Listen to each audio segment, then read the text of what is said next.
Last topic of interference. Interference का last topic जो प्रिया ने अभी क्वेश्चन पूछा है, that question will be based on that result,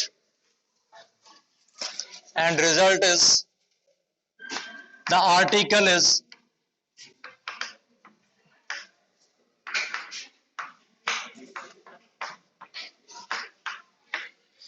colouring of thin films. जो हमने इंटरफेरेंस फर्स्ट डे स्टार्ट किया था, तो जो रक्षित का क्वेश्चन आया था कि सर कलर्ड क्यों दिखाई देती हैं, we will discuss that. Colouring of thin films.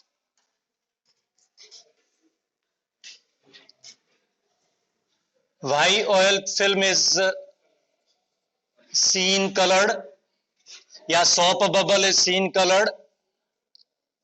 तो क्या होता है बेटा, हमारे पास जब भी कोई रे ऑफ लाइट है, जब भी लाइट है किसी सरफेस के ऊपर फॉल करती है, अगर ट्रांसपेरेंट मीडिया है तो देयर इज डेफिनेटली, यानी when ever there is a change in media there is definite reflection.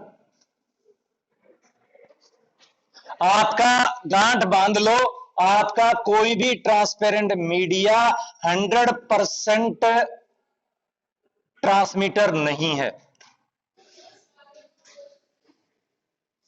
Glass है, वाटर है, जिसको आप ट्रांसपेरेंट बोलते हो, that is not 100% transmitter. You can have 100% reflector, but you can't have 100% transmitter. Whenever you will have the change in media, whenever you will have the change in media, there will be reflection.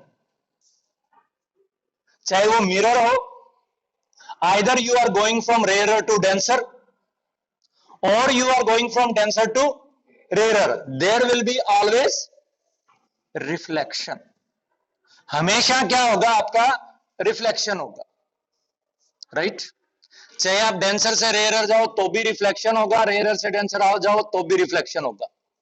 अगर आप denser से rare जा रहे हो, then you may got 100% reflection, जिसको आपने क्या नाम दिया है, TIR, total internal reflection. But for that another condition must be satisfied, which is the angle of incidence must be greater than critical angle. तो आपने क्या सीखा, मैंने आपको बताया कि whenever there is a change in media there is a reflection. जब भी चेंज इन मीडिया है, आपके पास लाइट इंसिडेंट कर रही है on an interface, light is incidenting on an interface which is separating the two media, there will be reflection. चाहे वो हो थोड़ा, बट रिफ्लेक्शन होगा, right? Now I am discussing, इतनी मोटी फिल्म होती तो नहीं, but I am assuming this is a film, transparent film of refractive index mu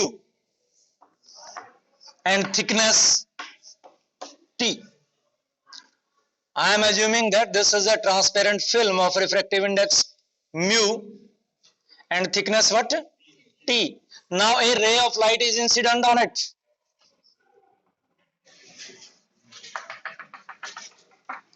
Now a ray of light is incident on it.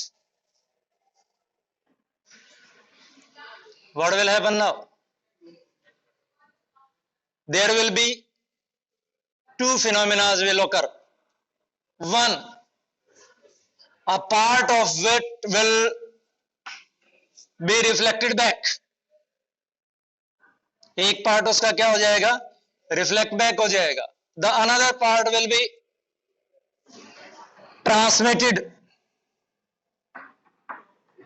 Let this is transmitted at an angle R. Angle of refraction is R. Angle of incidence is I. Again, what will happen at point Q? What will happen at point Q? Another there will be two phenomena. दोबारा से क्या होंगे, आपके दो phenomena होंगे. और कौन से दो फिनोमिना होंगे? There will be reflection as well as transmission.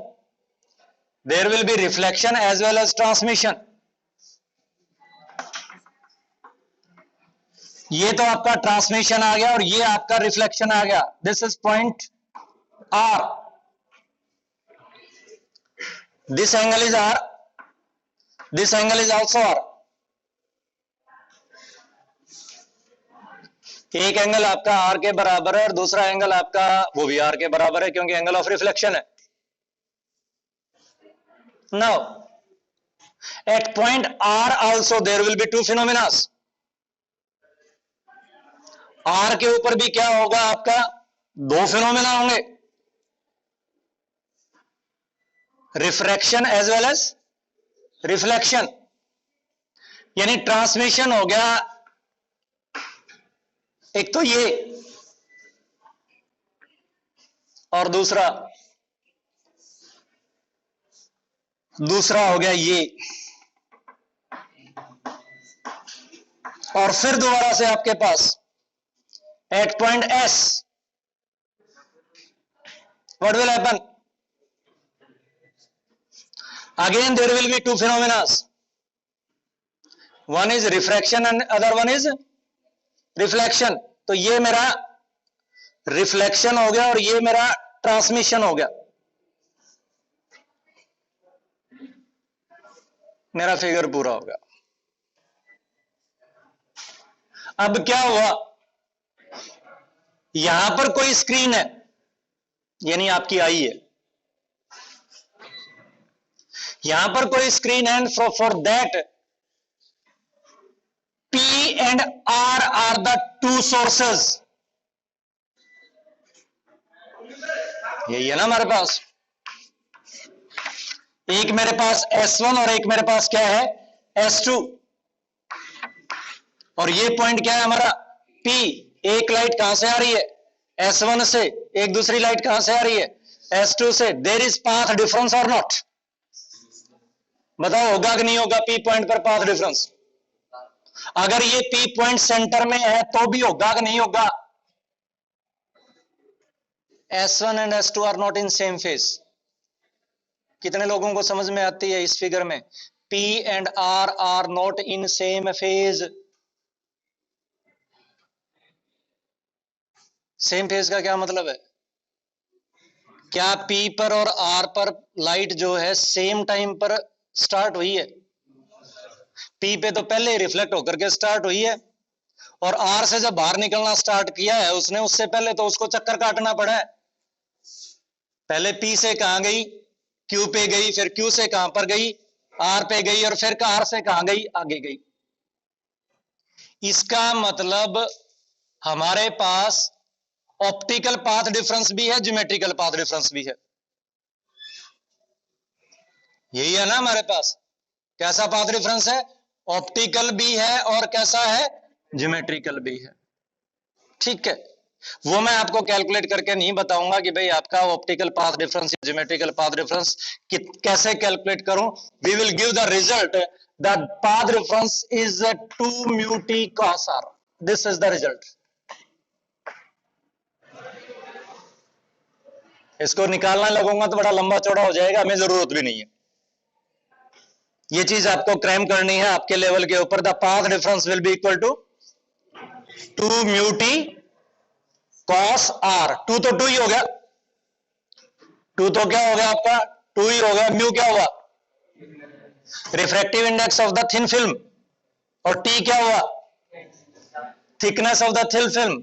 r क्या होगा, एंगल ऑफ रिफ्रैक्शन। और एंगल ऑफ रिफ्रैक्शन को भी हम कई बार यूं मान करके चल लेते हैं कि द रे इज इंसिडेंटिंग नियरली नॉर्मली। रे आपका नियरली कैसे इंसिडेंट कर रही है, नॉर्मली इंसिडेंट कर रही है। तो अगर आपकी रे नियरली नॉर्मली इंसिडेंट कर रही है तो angle of incidence just near to क्या हो जाएगा, 0। और angle of incidence just near to 0 होगा तो आर भी जस्ट नियर टू 0 होगा। तो कॉस आर किसके बराबर हो जाएगा हमारा, 1 के बराबर। कॉस आर किसके बराबर हो जाएगा, 1 के बराबर। तो हमारे पास पाथ डिफरेंस कुल मिलाकर के कैलकुलेट होकर के आ जाएगा 2 mu t cos r, and if ray is incidenting just nearly normally, so r will be equal to 0 and the path difference will be 2 mu t. ठीक है, what will happen for maxima? Path difference किसके बराबर होने चाहिए maxima के ऊपर? What is the condition for maxima? नहीं याद? भाई दो वेव स्टार्ट हो रही हैं, एक जाकर के मिल रही हैं, कब मैक्सिमा आएगा? पाथ डिफरेंस किसके बराबर होना चाहिए? If lambda is the wavelength of light used, n lambda होना चाहिए कि नहीं होना चाहिए? पढ़ते हो कि नहीं पढ़ते हो? क्या होना चाहिए पाथ डिफरेंस? N lambda. पर यहां पर optical path difference and geometrical path difference के अलावा एक पाथ डिफरेंस और इन्वॉल्व होता है। क्लास 11 में मैंने आपके साथ डिस्कस किया था कि whenever there is a reflection from denser media a phase reversal of pi occurs.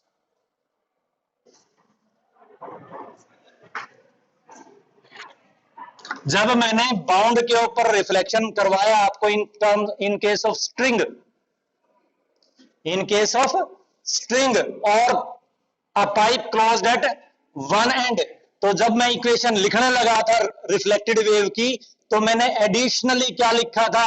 Additionally क्या लिखा था? पाई।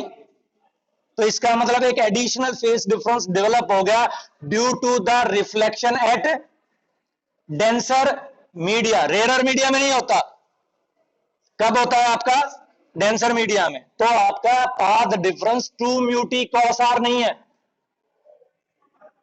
इस केस में। 2 mu t cos r या तो माइनस पाई लिखो या प्लस पाई लिखो। क्या लिखो यहां पर? माइनस पाई लिखो या फिर क्या लिखो आप? प्लस पाई लिखो। तो अब वो दूसरी तरफ जाकर के क्या हो जाएगा हमारा? कंडीशन क्या थी मैक्सिमा की? एनएलएम। कंडीशन क्या थी हमारे पास? N lambda. इधर जाकर के क्या हो जाएगा? पाई ऐड होगा या सब्ट्रैक्ट होगा? क्या होगा यहां पर हमारे पास? पाई ऐड होगा या फिर क्या होगा? सब्ट्रैक्ट होगा। मैं सब्ट्रैक्ट मान लेता हूं। क्या मान लेता हूं? सब्ट्रैक्ट मान लेता हूं। तो पाई का मतलब क्या होता है? पाई का क्या मीनिंग है? लैम्डा बाई 2 या नहीं? कितने लोगों को क्लियर है ये? पाई का मीनिंग जो है वो लैम्डा बाई 2 के बराबर है। अगर फेस डिफरेंस पाई के बराबर है then what is path difference? Path difference किसके बराबर? लैम्डा बाई 2 के बराबर। तो बेटा ये आ गया मेरे पास, that is equal to 2n-1 lambda by 2 for maxima.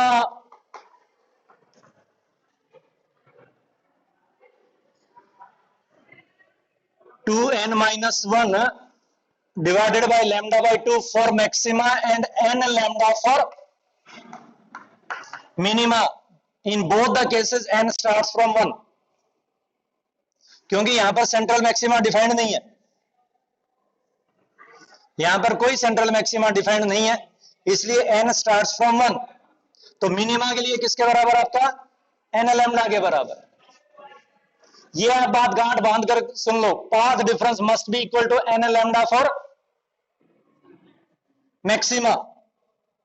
ठीक है। और cos mu2 mu t cos r is may और may not be effective path difference. हो सकता है 2 mu t cos r path difference ही हो सकता है ना हो, जैसा कि इस केस में नहीं है। इस केस में क्या है आपका? 2 mu t cos r plus lambda by 2 है। 2 mu t cos r plus क्यों हुआ? पी पॉइंट पर जो रिफ्लेक्शन हुआ, पी पॉइंट पर जो रिफ्लेक्शन हुआ वो डेंसर से हुआ। पी पॉइंट पर जो रिफ्लेक्शन हुआ किससे हुआ? वो डेंसर से हुआ। इसलिए वहां पर एक एडिशनल फेज डिफरेंस डेवलप हो गया, जिसको क्या बोला आपने? पाई बोला। But what will happen at refracted part? Refracted part What will happen at refracted part?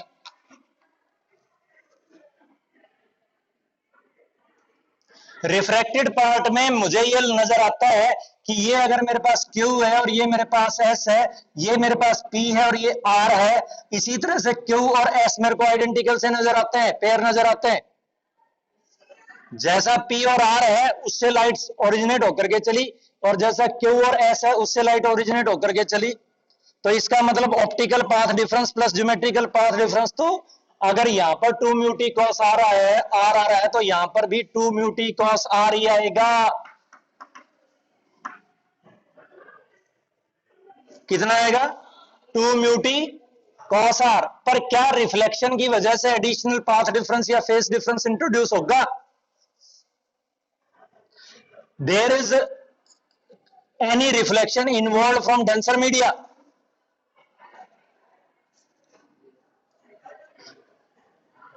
Cube के ऊपर जो रिफ्लेक्शन हुआ वो डेंसर मीडिया से हुआ, रेयर मीडिया से हुआ?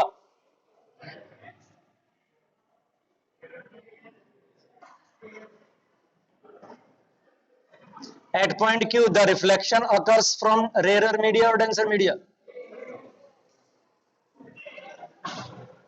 At point P, कहां से रिफ्रैक्शन हुआ? एयर टू ग्लास या एयर टू लिक्विड? पर Q पर कहां हुआ?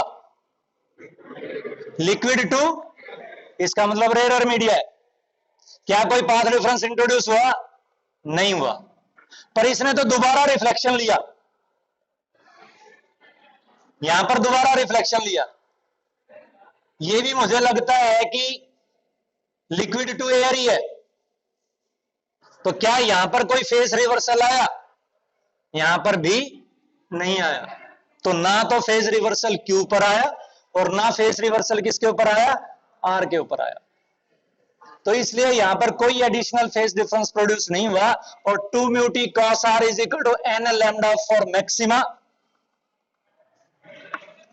2 म्यू टी कॉस आर किसके बराबर? आपका एन लैम्डा किसके लिए? मैक्सिमा के लिए। और बेटा 2n माइनस 1 लैम्डा बाई 2 किसके लिए? आपका मिनिमा के लिए। यानी there is different conditions in reflected part and refracted part. Reflected part में और रिफ्रैक्टेड पार्ट की कंडीशंस क्या होंगी? आपकी डिफरेंट होंगी।